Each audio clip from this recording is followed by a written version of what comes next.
18 வயசுக்கு கீழே இருக்கவங்க, இதயம் பலகீனமானவங்க, கர்ப்பிணி பெண்கள் இதெல்லாம் பார்க்காதீங்க அப்படின்னு வர அந்த ரோஸ் மில்க். இது மாதிரிலாம் நீங்க வந்து பாமரை மேல தலைக்கு மேல விட்டீங்கன்னா புதின் மெர்சல் ஆயிடுவார் அப்படின்னு நினைச்சுக்கிறீங்களா? உண்மையிலேயே பலம் இருக்கவங்க சீன் போட மாட்டாங்க, இல்லாதவங்க தான் சீன் போடுவாங்க. அந்த மாதிரி தான் இன்னைக்கு ட்ரம்ப் பண்ணிட்டு இருக்காரு. அரசியல்ல காமெடி அப்படின்றது ஏதோ நம்ம நாட்டில் மட்டும் அப்படின்னு நினைக்காதீங்க. உலக அளவுல இப்ப அமெரிக்கா அதுல டாப்ல இருக்காங்க காமெடி அரசியல் பண்றது அப்படின்னு.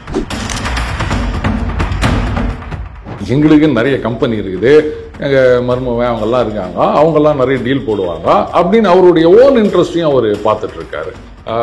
அமெரிக்கா ஒத்துக்குன்னு தடைகளை விலக்கிறோம் அப்படின்னு நாளைக்கு சொன்னா கூட யூரோப்பியன் யூனியன் இதை ஒத்துப்பாங்களான்னு சந்தேகமா இருக்கு. ஏன்னா அவங்கள பொறுத்த வரைக்கும் சண்டை நிக்கணும் அப்படின்னு அவங்க நினைக்கல, சண்டை போட்டினே இருக்கணும். எதை காமிச்சா இந்த குரங்கு ஆடும் அப்படின்றது குரங்காட்டிக்கு தெரியும் இல்லையா? அந்த மாதிரி ட்ரம்ப்புக்கு வந்து பிசினஸ் பிசினஸ் பிசினஸ் எங்க பார்த்தாலும் அவர் கண்ணில் டாலர் தான் தெரியும், வேற ஒன்றும் தெரியாது. அதனால அந்த பிசினஸ் அப்படின்ற கேரட் அவர் கண்ணில் காமிக்கிறார். புலிவால் பிடிச்ச கதை அப்படின்னு சொல்லுவாங்க. வாழை விட்டீங்கன்னா புலி உங்களை சாப்பிட்றோம், இல்லை வாழை பிடிச்சிக்கினே இருந்தீங்கன்னா புலி வந்து அப்படியே சுற்றி சுற்றி வந்துன்னு இருக்கும், நீங்களும் சுற்றி சுற்றி வரும். புலியோட ஸ்டாமினாவா உங்களுடைய ஸ்டாமினாவா? அந்த புலியோட ஸ்டாமினான்றது தான் ரஷ்யாவோட ஸ்டாமினாவா நான் பார்க்குறேன். ஸோ அவங்க தான் புலி. மனுஷன் எவ்வளோ நாள் ஓட முடியும் அந்த புலிவாலை பிடிச்சிங்கன்னு? அது புரிய மாட்டேது யூரோப்பியன் யூனியனுக்கு. ரஷ்யாவையே நம்மளால தோக்கடிக்க முடியலன்னா சீனாவை எப்படி தோக்கடிக்க முடியும் அப்படின்னு சீனா அங்கேருந்து பார்த்து சிரிச்சு நிற்கிறான். ட்ரேட்லேயே எங்க உங்களால தோக்கடிக்க முடியாது, நீனா வந்து சண்டை போட்டு தோக்கடிக்க போறான்னு. என்னன்னா லூசுங்களா? இப்படி உலகத்துல இருக்க லூசுங்கெல்லாம் ஒட்டுமொத்தமா யூரோப்பியன் யூனியன்ல தான் இருக்குதா அப்படின்னு அங்க ஜிங்கு பிங்கு சிரிச்சு நிற்கிறாரு.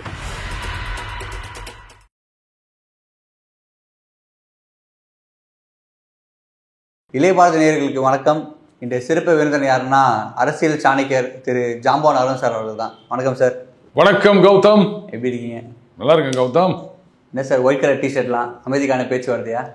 ஆமா, அமைதிக்கான குறியீடு அப்படின்னு எடுத்துக்கலாம், அலாஸ்காவுக்கான குறியீடுன்னு எடுத்துக்கலாம். ஏன்னா அது பனி படர்ந்த பிரதேசம் இல்லையா, அதனால அது வெள்ளை வெளியேர் அப்படிதான் பனி நம்ம பார்த்துருக்கோம். அண்டு துருவக்கரடி அது ரஷ்யா, அதோடைய குறியீடாகவும் எடுத்துக்கலாம். எந்த ஒரு சண்டையாக இருந்தாலும் என்றைக்காவது ஒரு நாள் முடிவுக்கு வந்து தானே ஆகணும். ஒன்று 2 பேரில் யாராவது ஒருத்தர் தோற்று போனோம், இல்லை 2 பேருமே ஒன்றும் இல்லாமல் போனோம், இல்லை கூட இருக்கவங்க மத்தியஸ்தம் பண்ணி வைக்கணும். ஏதோ ஒன்று நடக்க போகுது. எந்த ஒரு சண்டையாலும் உலகப்போரே வந்து நின்று தான் போச்சு அப்படின்னும் போது இதெல்லாம் நின்று தான் ஆகணும் இல்லையா? அதனால தான் அமைதிக்கான குறியீடாக இன்னைக்கு வெளிவெளியேர்னு வந்துக்கிறேன் கௌதம். சார் நம்ம பார்க்குறோம் ஸ்டேஜில் வந்து புதின் அவர்களும் ட்ரம்ப் அவர்களும் இருக்கிறாங்க. மேலே வந்து B2 ஸ்பிரிட் பாம்பர் போகுது. இது அப்புறம் கிளாப் இருக்கிறார் இவர். இது எப்படி பார்க்குறீங்க? இதை இந்த இதற்குத்தானே ஆசைப்பட்டாய் பாலகுமாரா படம் பார்த்தீங்களா?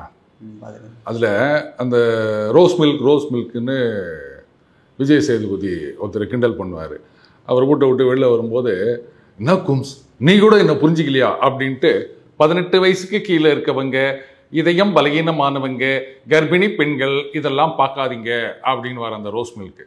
அந்த மாதிரி தான் இருக்குது ட்ரம்ப் இது மாதிரிலாம் சீன் போடுறதை பார்க்கும்பொழுது. இது மாதிரிலாம் நீங்கள் வந்து பாமரை மேலே தலைக்கு மேலே விட்டீங்கன்னா புதின் மெர்சல் ஆயிடுவார் அப்படின்னு நினச்சிருக்கிறீங்களா? சரி, அப்படி மெர்சல் காட்டணும்னு நினச்சா அப்போ இவ்வளோ பெரிய போமரா, ஸ்டெல்த் போமரா அப்படின்ட்டு புதின் கை தட்டி இருக்கணும். அதனால் ட்ரம்ப்பே கை தட்டி நிற்கிறாரு. ஏங்க நீங்கள் ஒரு ஜோக் சொல்லிட்டு நீங்களே சிரிச்சிங்க அப்படின்னா நாகேஷ் கேட்குற மாதிரி தான், பொடி மட்டியே தும்புமா அப்படின்னு. பைத்தியக்காரத்தனமா இல்லை? இப்படிலாம் பண்ணி அப்படிங்களா நாங்கள் அவ்வளோ பெரிய ஆள் அப்படின்னு காமிக்கணும் அப்படின்னா ஒரு விஷயம் புரிஞ்சுக்கணும் கௌதம். உண்மையிலேயே பலம் இருக்கவங்க சீன் போட மாட்டாங்க, இல்லாதவங்க தான் சீன் போடுவாங்க. அந்த மாதிரி தான் இன்றைக்கி ட்ரம்ப் பண்ணின்னு இருக்கிறார். இதெல்லாம் வந்து சின்ன உள்ளத்தனமாக இருக்குது. பார்த்தீங்களா, நாங்கள் எவ்வளோ பாம்பர் சுற்றிக்கிறோம் பாருங்க, எங்களுடைய ஃபைட்டர் ஜெட்லாம் பாருங்கள் அப்படின்னா அவர் புட்டின் சிரிச்சுட்டே போவார். எல்லாம் சரிங்கண்ணே, உங்களுடைய பாம்பர்ஸோ இல்லை வெப்பன்ஸோ இதெல்லாம் வந்து நீங்கள் எப்படி எங்கள் முன்னாடி காமிக்கலாம், நாங்கள் பார்க்கலாம். ஆனால் எங்களுடைய ஆயுதங்கள் இருக்குது இல்லையா, அதை வந்து நீங்கள் கண்ணால் பார்க்கவும் முடியாது, அதை பிடிக்கவும் முடியாது. இந்த பாமா மின்னல் அப்படின் போது அப்படி வந்துட்டு இப்படி போகும் பாரு, அந்த மாதிரி எங்களுடைய மிசைல்ஸ் எல்லாம் உங்களுடைய பேட்ரியாட்டே வந்து பார்க்க முடியாது, ட்ராக் பண்ண முடியாது அப்படின்னும் போது உங்ககிட்ட நேரில் காமிக்கிறதுக்கு என்னால் முடியல. ஐ எம் சாரி, இப்படித்தான் புத்தின் நினச்சிருப்பார் அப்படின்னு நான் நினைக்கிறேன். விடுங்க, இதெல்லாம் வந்து சும்மா ஒரு போஸ்டரிங். பார்த்தீங்களா நாங்கள் வந்து புத்தினை மிரட்டிட்டோம் அப்படின்னு இவங்க தரப்பில் ஃபயர் விடுறது. இந்த அரசியலில் காமெடி அப்படின்றது ஏதோ நம்ம நாட்டில் மட்டும் அப்படின்னு நினைக்காதீங்க. உலக அளவில் இப்போ அமெரிக்கா அதில் டாப்பில் இருக்காங்க காமெடி அரசியல் பண்ணுறது அப்படின்னு.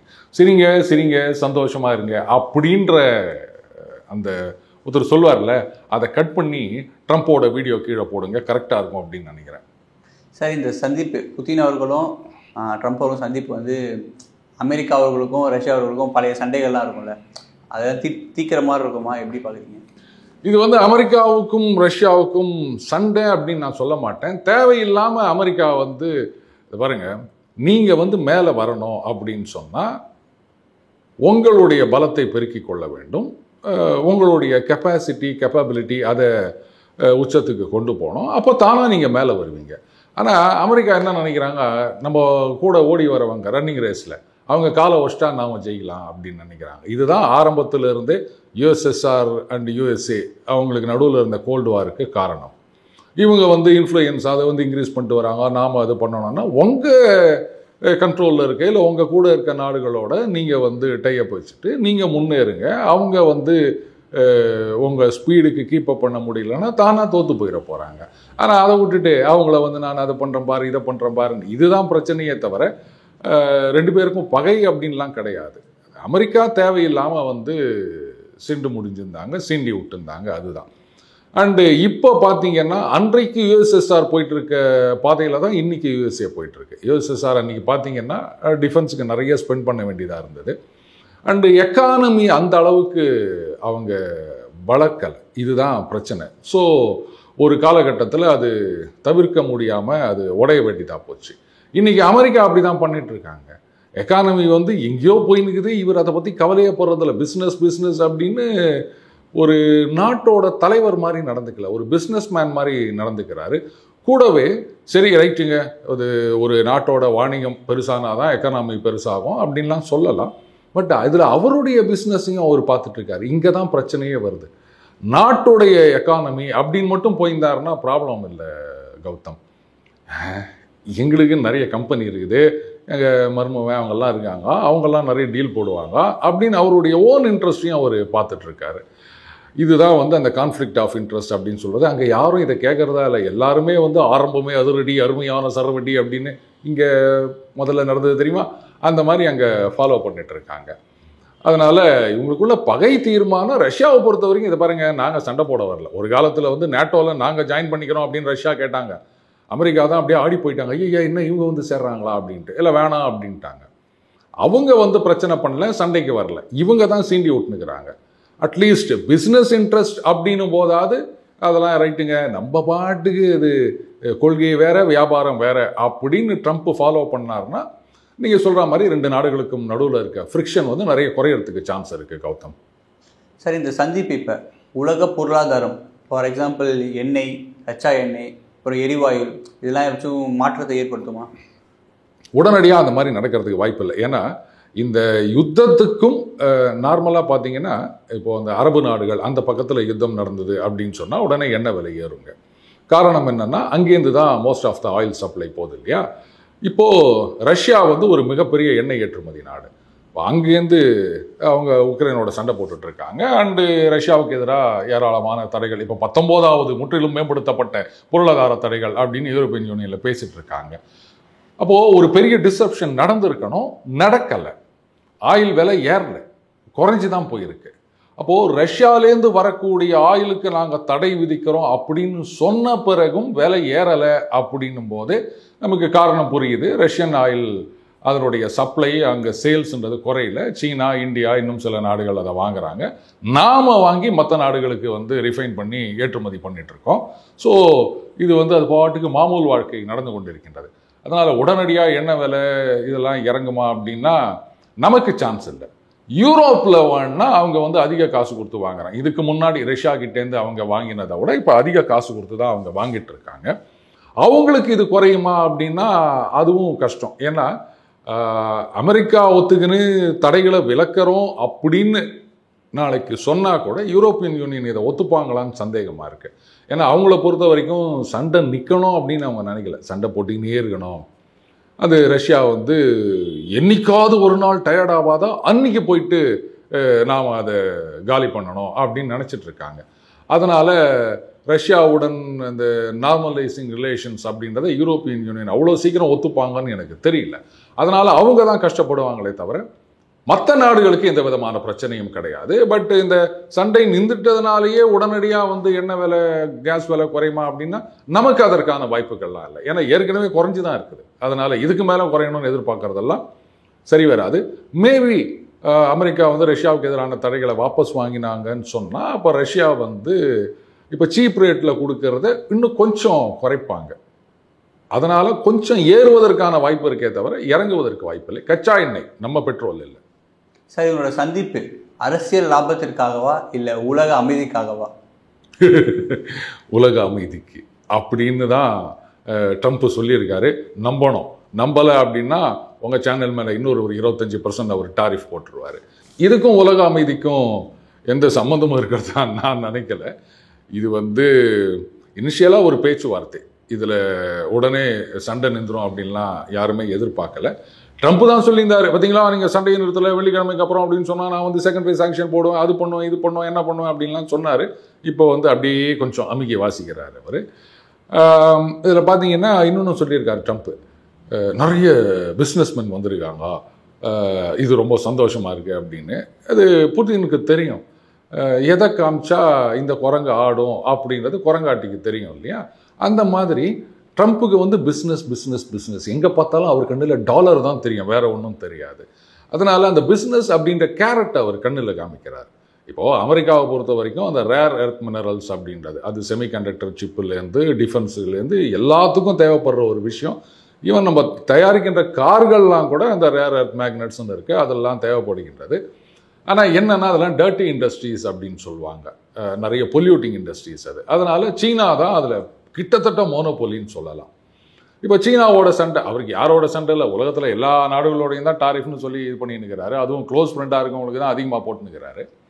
அப்போது சீனா வந்து அந்த ரேர் எர்த் மினரல்ஸ் எல்லாம் நிறுத்திட்டாங்க அப்படின்னு சொன்னால் அமெரிக்கா ஆடி போயிடும். இப்போவே என்ன சொல்லிக்கிறாரு, செமிகண்டக்டர் இதெல்லாம் வந்து இம்போர்ட் பண்ணிங்கன்னா நான் டாரிஃப் போட போகிறேன், எல்லாரும் ஒரு வருஷம் 2 வருஷத்துக்குள்ளே அமெரிக்காவில் வந்து தயாரிக்கணும் அப்படின்றாரு. சரி, நீங்கள் தயாரிக்கங்க, அதுக்கான மூலப்பொருள் எங்கேருந்து வரணும்? சீனாக்காரன் கொடுக்கலன்னா என்ன பண்ணுவீங்க? ஸோ அதுக்கான ஆல்டர்னேட் சோர்ஸ் தான் இவங்களுக்கு உக்ரைன் அண்ட் ரஷ்யா. உக்ரைன்லேருந்து ரேர் எர்த் மினரல்ஸ் நிறைய எடுக்கலாம். அதுக்கு தான் வந்து அந்த ரேர் எர்த் மினரல்ஸ் டீல் போடுன்னு ஜெலன்ஸ்கியை போட்டு அவர் கழுத்தில் கை வச்சு தள்ளாத குறையாக பண்ணிட்டு இருந்தார். இப்போ டீலும் சைன் பண்ணிட்டாங்க. அப்போது ட்ரம்ப்பை பொறுத்த வரைக்கும் அவருடைய ஸ்ட்ராட்டஜி இதுதான். இங்கேயே நாம் வந்து இந்த செமிகண்டக்டர் இண்டஸ்ட்ரியை பெருசாக வளர்க்கணும் அப்படின்னு சொன்னால் நமக்கு இந்த சப்ளை வரணும், அது உக்ரைன்லேருந்து வரணும், அதுக்காகவாது சண்டை நிற்கணும். அண்டு ரஷ்யாவிலேருந்து நிறைய வரும். இப்போ வேற பார்த்தீங்கன்னா இந்த ஏஐ வந்த பிறகு பவர் நிறைய தேவைப்படுதுங்க. ஸோ அதுக்காக என்ன பண்ணியிருக்காரு ட்ரம்ப்பு, நிறைய நியூக்ளியர் பவர் ஸ்டேஷன் ஓப்பன் பண்ணணும் அப்படின்னு பிளான் பண்ணியிருக்காரு. ஏற்கனவே கிட்டத்தட்ட ஒரு மோர் தென் 20% ஆஃப் நியூக்ளியர் ஃபியூயல் ரஷ்யாவிலேருந்து தான் வாங்கிட்டு இருக்காங்க. நீங்கள் இன்னும் இன்க்ரீஸ் பண்ணீங்க அப்படின்னு சொன்னால் அப்போ ரஷ்யாவை தான் டிபெண்ட் பண்ணி இருக்கணும். அப்போ நார்மலைஸ் பண்ணால் மட்டும்தான் ரஷ்யாவிலேருந்து நீங்கள் அதை பண்ண முடியும். அஃப்கோர்ஸ் இப்போ சாங்ஷன்ஸ் இருக்கும்போதே அங்கே வாங்கிட்டு இருக்காங்க, அது வேற விஷயம். இன்னும் அதிகமாக டிபெண்ட் பண்ணி இருக்கணும் அப்படின்னு சொன்னால் அப்போ அந்த சண்டையெல்லாம் நிறுத்தணும், சாங்ஷன்ஸ் எல்லாம் இது பண்ணணும். ஏன்னா திடீர்னு நாளைக்கு ரஷ்யா வந்து நீ பாட்டுக்கு வந்து சண்டையை நிறுத்தினாலும் நீங்கள் தடைன்னு சொல்லி நிற்கிறீங்க, நான் விற்க முடியாது போடா அப்படின்னா என்ன பண்ணுவீங்க? ஆடி போயிடும். அமெரிக்காவில் பவர் இல்லாமல் போயிடும். 20% ஷார்ட்டேஜ்னா என்ன ஆகும் யோசிச்சு பாருங்கள். அதனால் அவரை பொறுத்த வரைக்கும் இந்த பிஸ்னஸை சரி பண்ணணும், நமக்கு வந்து அந்த சப்ளை செயினில் எந்த பிரச்சனையும் வரக்கூடாது, அதுக்காகவாது சண்டை நிற்கணும் அப்படின்றது தான் இது ட்ரம்ப்புடைய இன்ட்ரெஸ்ட்டு. இது புட்டினுக்கு நல்லாவே தெரியும். அதனால தான் பிஸ்னஸ் அப்படின்ற கேரக்டரை அவர் முன்னாடி அவர் ஆட்டி வச்சிட்ருக்காரு. ஸோ அதனால் ஒரு அமைதி வரும் அப்படின்னா வந்துட்டு போட்டோமே என்ன தப்பு? ஏதோ ஒரு காரணத்துக்காக எல்லாருக்கும் ஒரு மோட்டிவ் இருக்கும், ஒரு ஹிடன் அஜெண்டா இருக்கும். ஸோ அமெரிக்காவுக்கு வந்து பிஸ்னஸ், அவங்களுடைய வளர்ச்சி, இதுதான் வந்து அஜெண்டா. அதுக்காக சண்டை நிற்குதுன்னா நின்றுட்டு போட்டோமே. எதுக்காக நின்றா என்ன? சண்டை நிற்கணும், அவ்வளோதானே முக்கியம் கௌதம். யாரோ மத்தியஸ்தம் பண்ணுறாங்க, அவங்களுக்கு ஏதோ வெஸ்டர்ன் இன்ட்ரெஸ்ட் இருக்குன்னா இருந்துட்டு போட்டோமே, சண்டை நிற்குது இல்லை, சந்தோஷப்படுங்க, அவ்வளோதான்.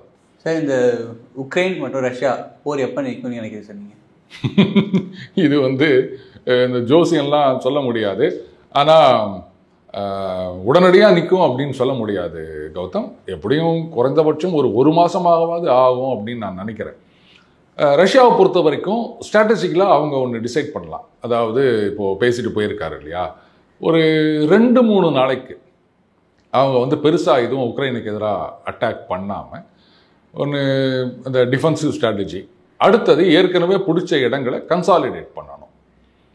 இது வரைக்கும் இருப்பாங்க, அதில் வந்து ஸ்ட்ராங்காக அவங்களுடைய பூட்ஸ் ஆன் த கிரவுண்ட்னு சொல்லுவாங்க, அந்த மாதிரி சோல்ஜர்ஸை கொண்டு போயிட்டு அதை ஃபோர்ட்டிஃபை பண்ணணும். நாளைக்கு எது பின்வாங்கிறதுன்ற பேச்சுக்கே இடம் கிடையாது, எங்கள் ஆளுங்க தான் அப்படின்ற மாதிரி. ஸோ அந்த ஒரு 2-3 நாள் வந்து பெருசாக தாக்குதல் நடத்த மாட்டாங்கன்னு நினைக்கிறேன் உக்ரைனுக்கு எதிராக.